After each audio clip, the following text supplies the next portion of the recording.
kalau kalian sudah berada di atas kendaraan itu dengan tenang, artinya sudah nyaman, untuk mensyukuri nikmat Allah Subhanahu wa taala, wa taqulu, maka hendaklah kalian mengatakan, hendaklah kalian mengucap kalimat subhanalladzi sakhkhara lana hadza wa ma kunna lahu muqrinin wa inna ila rabbina lamunqalibun. Ini kan doa safar. Ya, kalau yang jamaah umrah haji kan biasa itu, sebelum bis bergerak kan biasanya TL atau leadernya itu atau taufnya itu mengajarkan atau ya mengucapkan doa itu.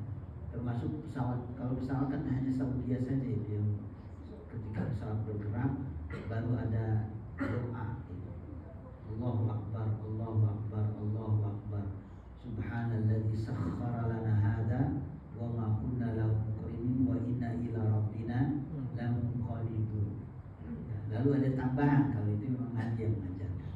Allahumma inna nas'aluka fi safarina hadza al-birra wa taqwa wa minal amali ma tarda. Allahumma inna nas'aluka safarana hadza wa twi anna bu'dahu. Allahumma antas sahibu fis safar wal khalifatu fil ahl. Allahumma inni a'udzubika min wa'sa'is safar wa ka'abatil manzar wa su'il munqalab fil mali wal ahli wal walad. Itu Nabi memang yang mengajarkan.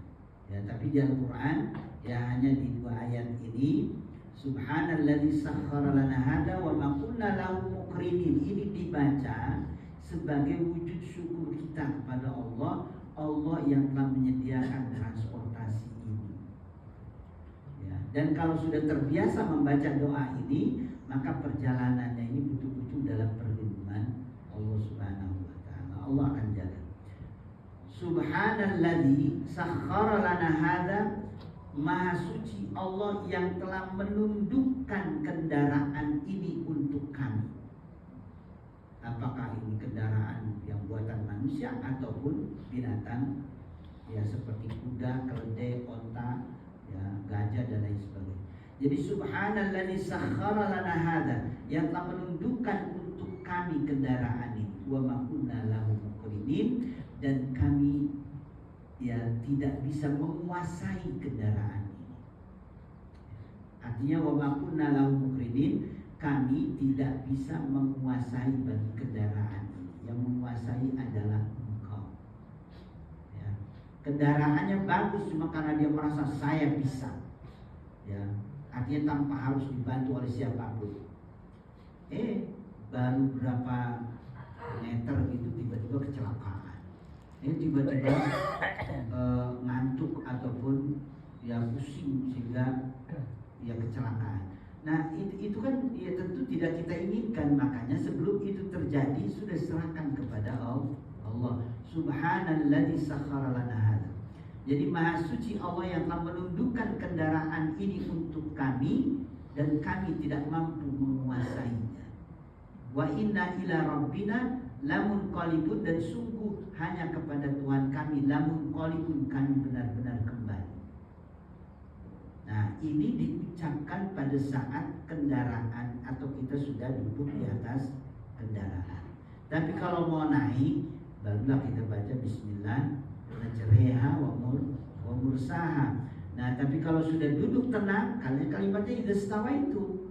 Kalau bismillah majriha wa mursaha itu kan ketika kita akan naik. Mestinya setiap naik kendaraan atau kendaraan akan bergerak baca doa ini. Juga itu berlaku pada saat umroh dan haji saja. Iya, karena ada yang membimbing. Ya. Ada yang apa yang bukan ini, artinya betul-betul dia meyakini itu ya, supaya nggak lupa. Akhirnya berilah gantungan yang ditaruh di atas mobil. Jadi doa safar katanya. Jadi bukan dibaca tetapi cuma digantung doang. Padahal kan tujuannya supaya ingat dibaca gitu. Kalau digantung doang kayak begitu kan seperti jimat nantinya. Ya, jadi mengadakan begitu ada kecelakaan padahal udah ada ya tulisan itu katanya. dibaca, jadi bukan digantungkan di mobil. Tapi boleh nggak? Ya bolehlah, daripada digantung macam-macam gitu ya. Cuma yang paling penting adalah dibaca. Jadi subhanalladzi sakhkhara lana hadza ma kunna lahu muqrinin wa inna ila rabbina lamunqalibun. Wa ja'alu lahu min ibadihi juz'a. Setelah menjelaskan tentang ini, ya artinya tentang kemudahan, tentang hujan dihidupkan, segala sesuatu, tentang binatang dihidupkan. Nah ini ditujukan kepada siapa ini? Waktu surat ini turun memang ditujukan kepada masyarakat yang Mekah pada saat itu. Wa ja'alu lahu min ibadi juz'a. Tapi apa balasan mereka? Wa ja'alu lahu min ibadihi juz'a innal insana lakafurun mubin. Mereka menjadikan bagi Allah Subhanahu wa taala itu min ibadihi juz'a, ya. Mereka menjadikan sebagian dari hamba-hamba Allah Subhanahu wa taala ini, ya, sebagai bagian dari Allah Subhanahu wa taala. Maksudnya Allah sudah menjelaskan itu tentang yang di atas tadi itu, tapi perlakuan mereka menjadikan dari hamba-hamba Allah Subhanahu wa taala atau dari makhluk ini sebagai bagian dari Tuhan. Maksud bagian dari Tuhan itu mereka menganggap seperti malaikat, ya. Malaikat ini anak-anak Tuhan. Jadi kalau anak kan bagian, ya. Kemudian mereka menjadikan yang sebelumnya itu Isa ada, kemudian kalau orang Yahudi kan beda lagi, ya. Jadi makhluk dijadikan bagian dari Tuhan. Jadi kalau bagian dari Tuhan itu ada anak, ya, lahir itu karena proses dari laki dan perempuan, dari suami istri, pertemuan antara, ya, air mani atau sperma dengan ovum itu. Sehingga ketika anak lahir ini bagian dari kedua orang tuanya, sehingga muncullah darah dagingnya. Nah sekarang kalau Allah itu punya anak, ya kan darah daging Allah. Nah itu kan bagian dari Allah Subhanahu wa taala. Nah, perlakuan mereka semacam ini, wa ja'alu lahu min ibadi juz'a. Sungguh manusia itu lakafurun mubin. Lakafurun mubin itu benar-benar yang pengingkar yang nyata manusia. Masa sampai mengatakan ya Allah itu punya bagian, artinya punya anak itu di muka bumi. Apa pantas mereka? Amit takhadha mimma yakhluqu banat wa asfaqu bil banin. Apa pantas, ya, Allah Subhanahu wa taala mengambil anak perempuan dari apa yang Ia ciptakan? Ya berarti kan bagian kalau itu anak. Tapi kemudian dibagi-bagi oleh orang-orang musyrik ini. Jadi begitu anak perempuan ini diserahkan kepada Allah, ini punya Tuhan, ya. Wa asfaqu bil banin. Lalu kemudian apakah pantas mereka pilih untuk kalian itu anak laki-laki? Kalimat am di sini ini aneh mereka ini. Anak-anak perempuan ya diberikan kepada Tuhan, tapi anak laki-laki katanya mereka. Berarti ini adalah bagian atau darah daging Tuhan. Itu hal yang sangat aneh. Lakafurun mubin. Wa idza busyira ahaduhum bima daraba lirrahmani masalan. Kalau diberi kabar gembira kepada mereka tentang adanya seorang anak yang Allah Subhanahu wa taala ciptakan, dalam hal ini anak perempuan, wa idza busyira ahadum bima daraba lirrahmani masala. Salah satu contoh Allah Subhanahu wa taala mengabarkan kepada mereka akan memiliki seorang anak perempuan. Dhalla wajhu muswaddan wa huwa kadzib. Berubah wajah mereka itu menjadi hitam, ya, pusing kalau punya anak perempuan itu. Wa huwa kazim itu mereka betul-betul menahan marah. Padahal sudah diceritakan dulu ketika ya Siti Maryam itu, ya, ketika orang tuanya bernazar gitu, nanti akan saya wakafkan di Al-Quds. Tiba-tiba lahir anak perempuan Maryam itu. Lalu Allah Subhanahu wa taala mengatakan anak laki dan perempuan itu sama saja. Ya. Walaupun memang faktanya berbeda, tapi kenapa Allah mengatakan itu sama saja? Karena Allah Subhanahu wa taala ingin menyampaikan kepada keluarga Imran itu, ya, anak laki dan perempuan itu sama kedudukannya di sisi Allah Subhanahu wa taala. Memang secara fisik berbeda, tetapi Maryam ini nanti akan menjadi ya anak yang akan mengukir sejarah di dunia ini. Ya, dia nanti akan melahirkan anak tanpa ada ya suami. Kemudian anaknya ini diberi nama Isa. Isa ini nanti yang akan menggemparkan dunia pada saat itu.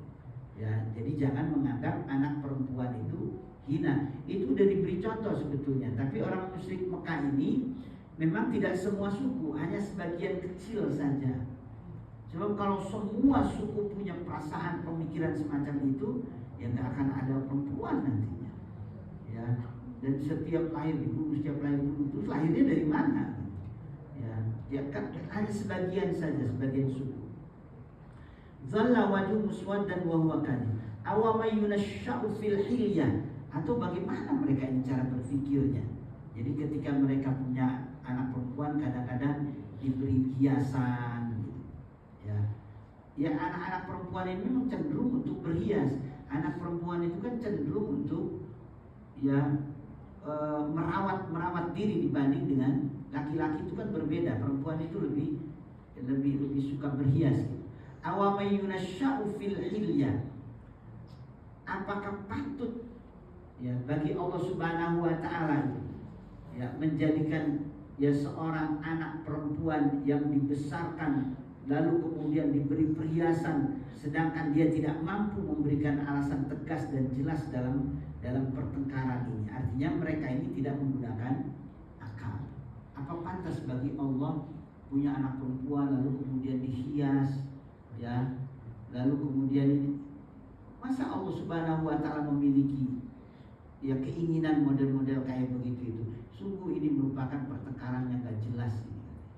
Ya, jadi wahwa fil khisami ghairu mubin, aneh mereka ini.